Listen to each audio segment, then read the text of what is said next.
fellow travelers, before you go here, let's get it started. Central Asia. What do you know about Central Asia?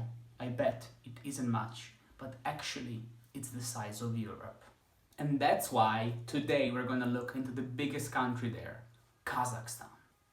I went there in 2015, 2 weeks apart from my first trip to New York.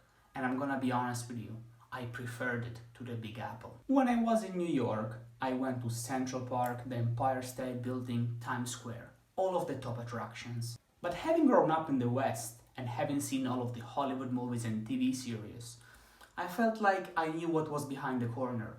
Nothing really surprised me. For Kazakhstan, the story was quite different. To be honest, my expectations were quite low. I was expecting to maybe see a couple people here and there, tumbleweed rolling around the steps with a few wooden houses. But its capital city, called Astana at the time, which is where I went, was nothing of the sort. But let's start and dig right into it. First things first, where is Kazakhstan? The country is landlocked in the heart of Eurasia, meaning that it has no direct access to the world's oceans or seas, making it much harder for it to tap into the global economy. For example, to import or export any kind of good, these goods have to travel through another country's territory, and this doesn't come for free. A bit more specifically, the country lies to the south of Russia, to the west of China, and not too far north of Iran and Afghanistan. Cool neighbors, eh? I actually mean it. These are amazing countries. And now, a pinch of demographic history. Since 1918, Central Asia has been a part of the Soviet Union, and before that, part of the Russian Empire, under the name of Russian Turkestan. During most of its communist history, the majority of people living in Kazakhstan were ethnically Russian, but this didn't make too much difference, because both Russia and Kazakhstan were part of a single entity, the Soviet Union. For the sake of simplicity, you can look at it as two states within the United States today, or two regions in a single country in Europe. However, as the Soviet Union collapsed, many ethnic Russians started making their way north into their historic motherland, and today around 70% of Kazakhstan is made up of ethnic Kazakhs and only around 20% is made up of Russians. Other sizable minorities include Koreans, Germans, Ukrainian, Uzbeks, and Uyghurs. Are you wondering how did Germans and Koreans end up in Kazakhstan?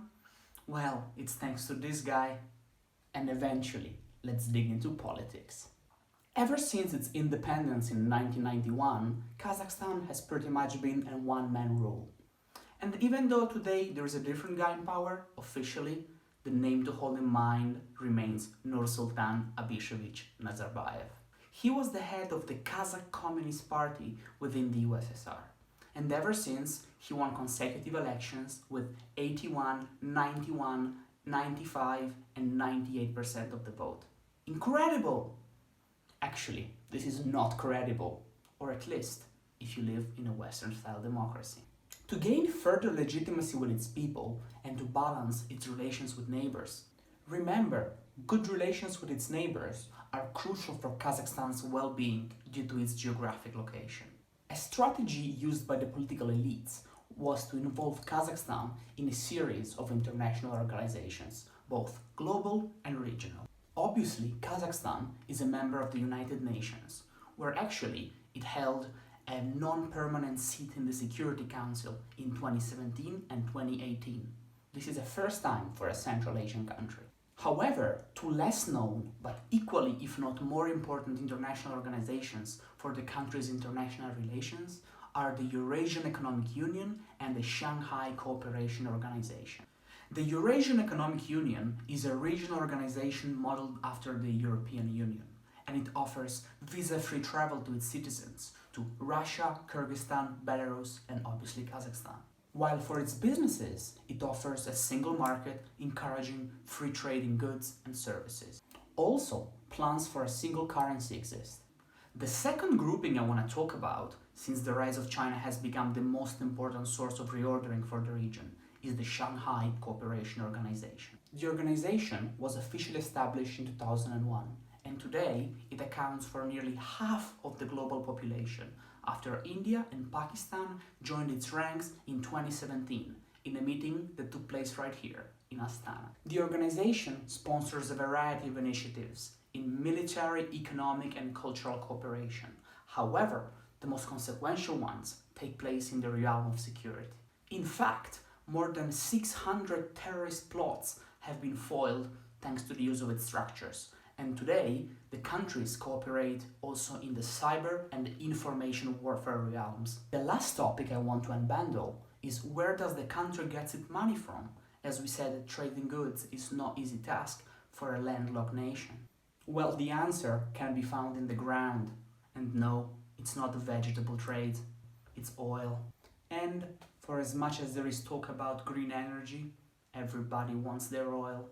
To this day, oil accounts for nearly 70% of the country's exports and nearly 40% of total government revenue. The main ways to export it are pipelines, and these pipelines run into China and Russia.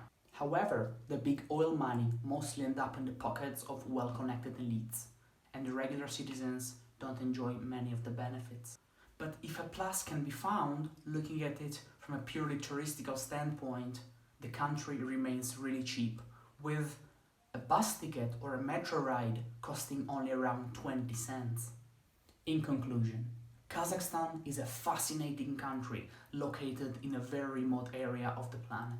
By virtue of its history, many cultures have intersected here, and its economic potential has attracted the attention of many. A Chinese general has once uttered, "Central Asia is the thickest piece of cake given to the modern Chinese by the heavens." Considering this, as soon as you get the chance, you have to go there. Before you go, signing out.